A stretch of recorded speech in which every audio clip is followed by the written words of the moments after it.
বন্ধুরা তোমরা ভালো আছো? আমরা সবাই ভালো আছি।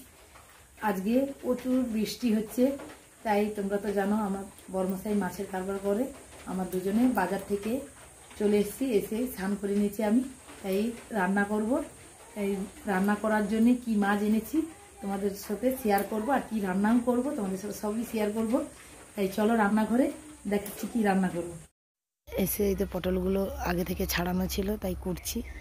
দেখো পটলগুলো কুটা হয়ে যাচ্ছে গোল গোল করে।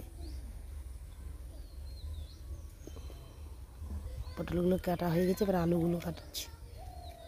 আলুগুলো আগে ভালো করে ছাড়িয়ে নিচ্ছি। আর বৃষ্টি বাইরে হচ্ছে বলে তো বাইরে রান্না করতে পারিনি, গ্যাসে রান্না করছি। আর খুব তাড়াহুড়ো করছি, কেন অনেক দেরি হয়ে গেছে, রান্না করে খেতে হবে। বাজার থেকে এসেছি, এবার গ্যাসটা ধরে নিয়েছি।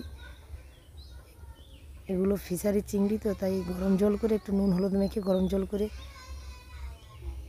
ঢেলে নিলে ভালো হয়। গরম জল করে ফুটিয়ে একটু ঢেলে নিলে ভালো হয়। চিংড়ি মাছটা স্বাদে খেতে ভালো লাগে। ওর জলটা বের করে দিল, একটু গরম জল ফুটিয়ে গেছে, তুলে নিচ্ছি। এবারে হালকা গরম করে তুলে নিলে ভালো হয়। এবার তো গোড়া তাবিয়ে গেছে, তেল দিয়ে দিচ্ছি। মাছটা হালকা করে ভেজে নেব, তেলটা দিয়ে দিচ্ছি। গলার অবস্থা ভালো নয়, বর্ষায় ভিজে ভিজে বাজারে বসে বর্ষায় ভিজতে হয় তো, তাই গলাটার অবস্থা খারাপ। বন্ধুরা কিছু মনে করো না। মাছগুলো হালকা করে ভেজে নেব, এই জন্য তেলে দিয়ে দিচ্ছি মাছগুলো।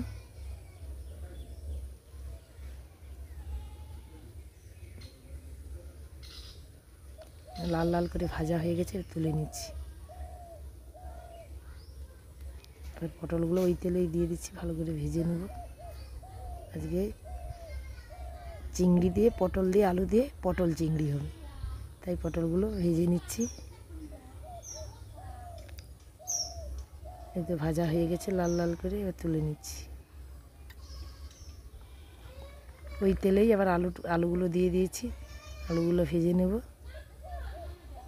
সত্যি কথা বন্ধুরা, আমরা বড় ভিডিও বেশি দিতে পারি না, কেন আমাদের অনেক কাজ থাকে। আলুগুলো ভাজাও হয়ে গেছে, তুলে নিচ্ছি।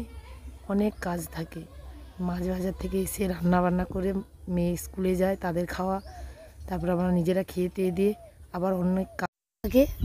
আলুগুলো তুলে নিচ্ছি, ভাজা হয়ে গেছে। পটল আর আলু দিয়ে এই চিংড়ি মাছের সাইজগুলো দেখেছি কত বড় বড়।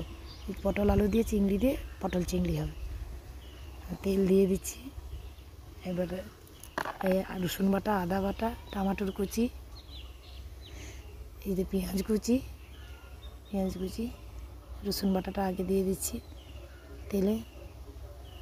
পরিমাণ মতো রসুন বাটাটা দিয়ে দিচ্ছি,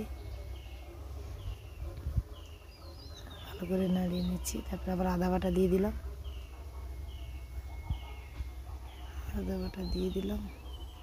এবার ওই থেকে পেঁয়াজ কুচিও দিয়ে দিলাম, পরিমাণ মতো পেঁয়াজ কুচি দিয়ে দিলাম। ভালো করে নাড়াচাড়া করে দিচ্ছি। টমেটো কুচিগুলো দেওয়া হয়ে গেছে, ভালো করে নাড়াচাড়া করে এবার লঙ্কা গুঁড়ি দিয়ে দিলাম 1 চামচ পরিমাণ মতো। তারপরে এবার হলুদ গুঁড়ি দিচ্ছি পরিমাণ মতো, দিয়ে ভালো করে নাড়াচাড়া করে লাল লাল করে মশলাগুলো ভাজা হয়ে যায়। মশলা থেকে তেল ছেড়ে গেছে, একটু জল দিচ্ছি মশলাটা যাতে না লাগে, তার জন্য পরিমাণ মতো একটু জল দিচ্ছি। জল দিয়ে সবজিগুলো দিয়ে দিচ্ছি, আলু পটল দিয়ে দিচ্ছি ওইটার মধ্যে, মশলার মধ্যে দিয়ে দিলাম। এবার ভালো করে নাড়াচাড়া করে পরিমাণ মতো লবণ দিচ্ছি, চাপাই করে ঢেলে নিয়েছি তো, তাই পরিমাণ মতো দিয়ে নাড়াচাড়া করে ভালো করে লাল লাল করে ভাজা হয়ে গেছে। এবার পরিমাণ মতো আবার জল দিয়ে দিচ্ছি, শুধু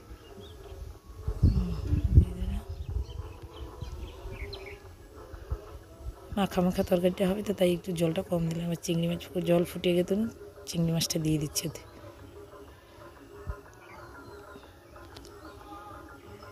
তরকারি রান্না হয়ে গেছে, এই দেখো মাখা মাখা করে হয়ে গেছে পটল চিংড়ি তরকারি। নামিয়ে নিলাম, বাটি ঢেলে নিচ্ছি। আবার তেল দিয়ে কড়াই ভালো করে পরিষ্কার করে তেল দিয়ে দিলাম। আগে থেকে লবণ মাখানো ছিল মাছে, হলুদ মাখিয়ে নিচ্ছি, দেখছো বন্ধুরা, এগুলো কী মাছ তোমরা যদি জেনে থাকো কমেন্টে জানো। এগুলো সমুদ্রের পটল মাছ আমরা বলে থাকি।